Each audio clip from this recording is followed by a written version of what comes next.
What's up guys, it's Procust here. I'm doing my Burning Abyss deck profile that I will be using at YCS Sydney in 2 weeks.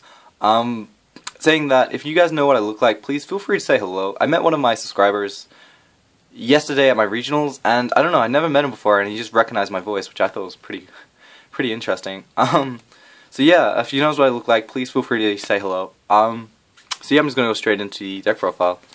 So I am playing the 3 Rubik of the Malebranche Fire Burning Abyss. I don't actually know the names.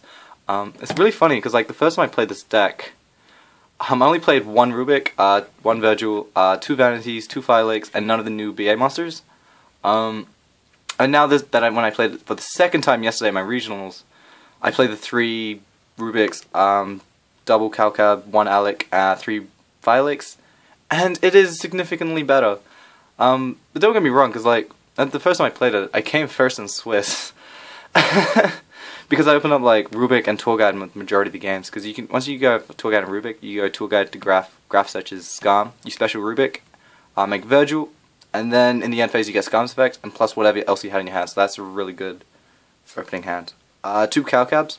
It just contributes to making like first turn Dante or like making like double Dante turn 1. It's crazy. The 1 Alec.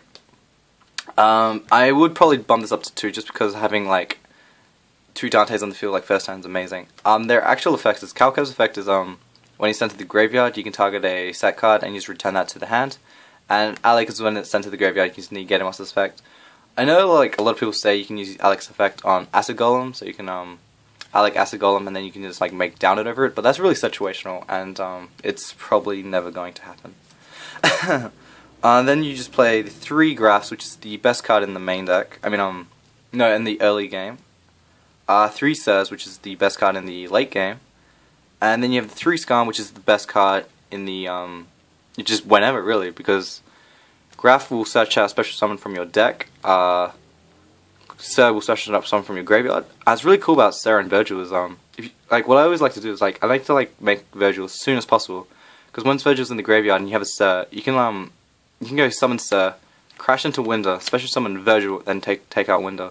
Because like, I know it's like one place you can do, but like getting Virgil off Sir is actually really good because Virgil's like one of the, like I find Virgil's better to be Dante in the end game and like the start as well because his effect to like spin a card on your opponent's field and graveyard.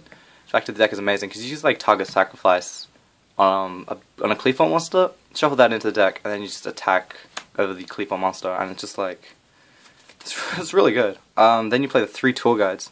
So yeah, Tour Guide plus Rubik is probably one of the better openings you can ever have in the deck. Then the 1 BLS for the 20 monsters. What is that? 16 BA and 4 non-BA monsters. That's it for the main deck. For the spell cards, you're playing 1 German Allure of Darkness, 1 Foolish, the Regeki, Soul Charge, and Book of Moon. Book of Moon is really good in the mirror and against Shaddolls, because if they make a first turn Winder, you can just go Book of Moon, and then you can actually start making plays. Because Winder actually hurts this deck a lot. Regeki is really good to clear like Cleforts, like a field presence, and to get rid of Vanities. If your opponent has like a board and Vanities, you just go Regeki. Take out what you can, and then you destroying Vanities, and you just go off with your own thing. Soul Charge is good as well, because you can just go like triple Dante and a Virgil like turn 1. Like I wouldn't recommend it, but like you could, and it's amazing. Foolish Burial. You can just set off your Graph Sirs. So if you had like a Virgil in graveyard, you can just Foolish Burial and get back Virgil. Use Virgil's effect, discard I don't know any BA card, and then go off. And the Allure of Darkness is just there to like make your hands better. I'm not playing beginning of the end just because I feel like at the beginning, if it's in your opening hand, the card's dead, right?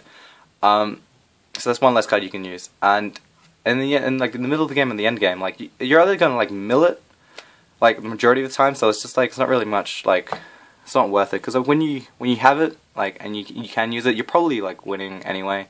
To be honest, like if you like had a good opening hand, so like you don't really need to play like beginning of the end. And then the last 3 spell cards is the 3 MSTs to get rid of those scouts and random emptiness. Alright, that's it for the spell cards. For the traps, it's pretty simple, really. Like what I really like about the Burning Abyss traps is they're really simple. So you're playing the 3 Fire Lakes. Some people like 2. I prefer 3 because you really do want this in your opening hand. Because when you go Tour Guide, Because like this is live from a tour guide. You can just go tour guide, graphs effects, special summon Scum, why not? And so you already have 2 BA masters from 1 tour guide. So like Fire Lake's live, and like if you go first and you have Fire Lake and that, you're gonna wreck your opponent if they don't think you have the Fire Lake. And like you just get it back with Dante. It's crazy. Yeah, so you have the 3 Vanity Emptiness. Yeah, it's really good against Shoals, especially when you have like Dante Virgil and you just like set an Emptiness. So when they go Shadow Fusion, you go like Vanity's Emptiness. Like there are times when then they will just go like Chain of Shadow Fusion, but like then they're just using cards from the hand, which is like fine. The next traps is the 3 Phoenix Wing Blast. This card is the best, honestly. Like every time, like majority of the time, if I just use Scum's effect in the end phase, I would usually just add a Graph or Sir. So like during their end phase, if I already have something in the graveyard, I can just go Phoenix Wing Blast, discarding Sir or Graph, and I can just get their effects. So I can like special summon from like something from the deck or hand, deck or graveyard, sorry. And it's just like, oh, this is amazing because you just get a better presence on the board. Then playing 2 Karma Cuts. It's just like another out to like most cards. Usually I would just side these Karma Cuts out for like whatever I needed against my matchup. So, but in the main deck for like anything else, it's like really good. Then you play the 1 Compulse, which is like an out to everything, and the 1 Warning.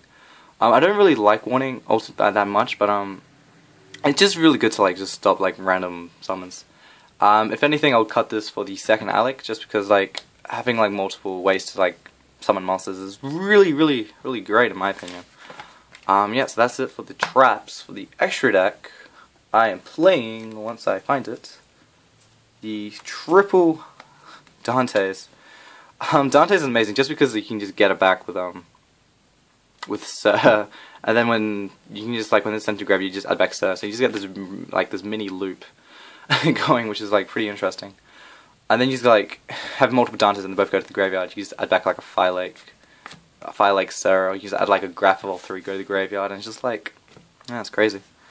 And then I'm playing the 2 Virgils. One's a proxy, just because like this was actually the 2nd time I played this deck on at my regionals yesterday, and I only owned the 1 Virgil because I was only playing 1 Rubik, 2 Fire Lakes earlier on. So for YCS, I will be getting the 2nd Virgil, and I did play 2 Virgils yesterday.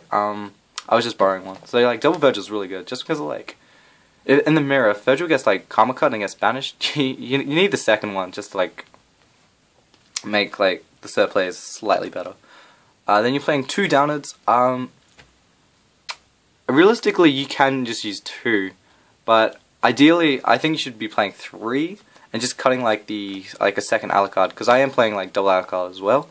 Usually, you only make the 1 Alucard when you're already winning, so you just make like Alucard, Giga Brilliant, have double Dante, like Dante, turn into like Downard, and just have a Virgil on the field anyway. So it's like really cool. So if I'm probably gonna cut like a Alucard for a 3rd Dante. No, for a 3rd Dante, Downard, sorry. So then you're just playing the 1 Alucard from there on. The 1 Zen Mains, it's an out to Shadow Imprisoning, because you can still use the effects from hand to special summon if the opponent has Shadow Imprisoning. You make Zen Mains crash, and end phase just pop their Shadow Imprisoning. 1 Giga Brilliant is really good against Cleeful. It's like you're just making your Dante Virgils like 2800 when they're like 2800, and then yeah, it just like makes it like a lot easier. The 1 Nightmare Shock, those random like game moments. Fortune Tune, if I ever need it in time. 1 Acid Golem, which is like pretty good against on skill drain, and the 1 Tempo Percussion Jin, just against like the mirror. If you know your opponent's just gonna make another like Dante, you just make Tempo when you already have like a board presence. Yep, so that is my Burning Abyss deck profile. Hopefully you guys enjoy this. If you have any questions, please comment below and I will probably answer them. Remember to like this video if you enjoyed it, and please subscribe for more Yu-Gi-Oh videos if you're not already subscribed. And check me out in YCS Sydney if you know what I look like. So this is Pro Custard signing out. Have a nice day.